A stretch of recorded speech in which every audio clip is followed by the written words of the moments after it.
सीमांचल जिंदाबाद, किसी से डरना नहीं, वो दिल्ली हो या जिंदाबाद, कहो सीमांचल जिंदाबाद। के यहाँ के लोगों को जो बोले फिर उन्हों शब्दार, उसके आगे टक्कर बोलो सीमांचल जिंदाबाद।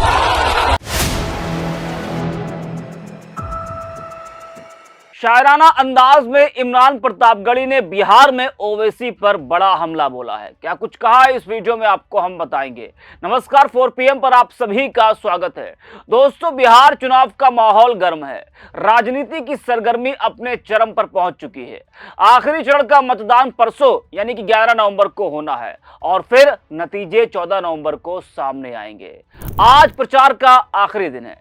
एनडीए और महागठबंधन के बीच यह सीधा मुकाबला सिर्फ सत्ता की कुर्सी तक सीमित नहीं है, बल्कि यह बिहार की सामाजिक और धार्मिक एकता की परीक्षा भी बन गया है। पहले चरण में भारी मतदान ने यह संकेत दे दिया कि जनता बदलाव चाहती है या कम से कम अपने मताधिकार के जरिए मजबूत संदेश देना चाहती है।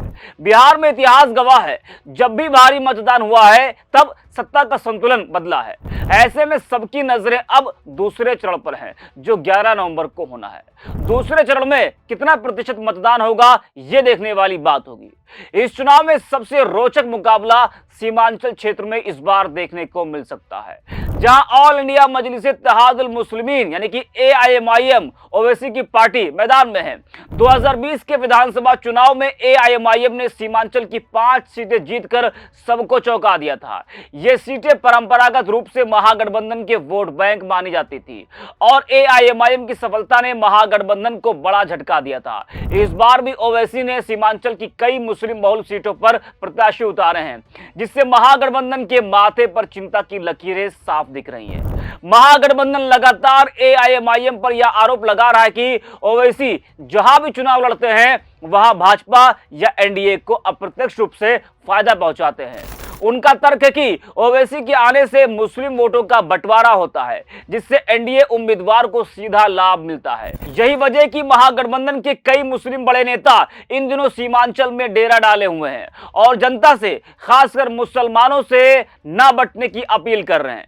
कांग्रेस सांसद और शायर इमरान प्रतापगढ़ी, सपा सांसद इकरा हसन, गाजीपुर से सपा सांसद अफजल अंसारी जैसे नेताओं ने ओवैसी पर सीधा हमला बोला। इमरान प्रतापगढ़ी ने तो सीमांचल की धरती से ओवैसी को शायराना अंदाज में जवाब देते हुए कहा कि कहो सीमांचल जिंदाबाद, कहो सीमांचल जिंदाबाद, किसी से डरना नहीं, वो चाहे दिल्ली हो या हैदराबाद। यह शेर सिर्फ ओवैसी के लिए चुनौती नहीं है, बल्कि सीमांचल के मतदाताओं, खासकर मुसलमानों के लिए एक बड़ी अपील भी है कि वे अपने वोट की ताकत को किसी विभाजनकारी राजनीति के हाथों कमजोर न करें।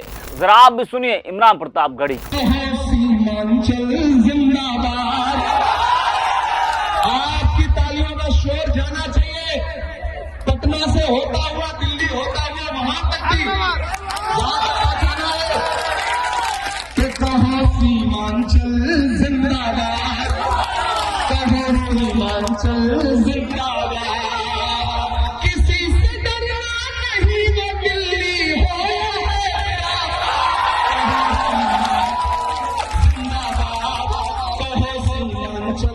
जिंदाबाद। उनसे भी गुजारिश करता हूं कि यहाँ के बेटों को गाली मत दो, ये है फरियाद, कहो सीमांचल जिंदाबाद, कहो सीमांचल जिंदाबाद।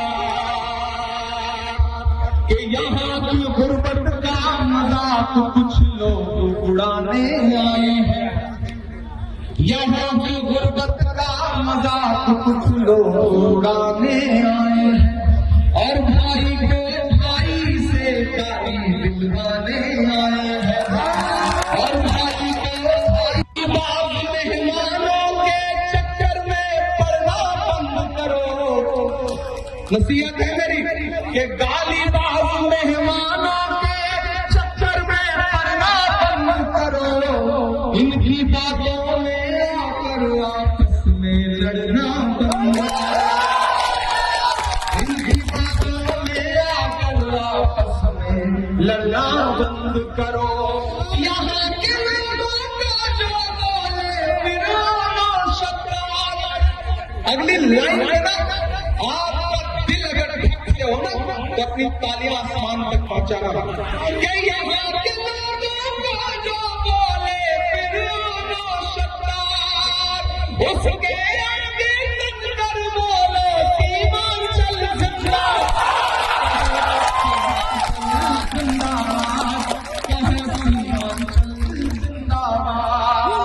यहाँ के लोगों को ताली दोगे तो हो जाओगे बर्बाद। जिंदाबाद कहो हिमाचल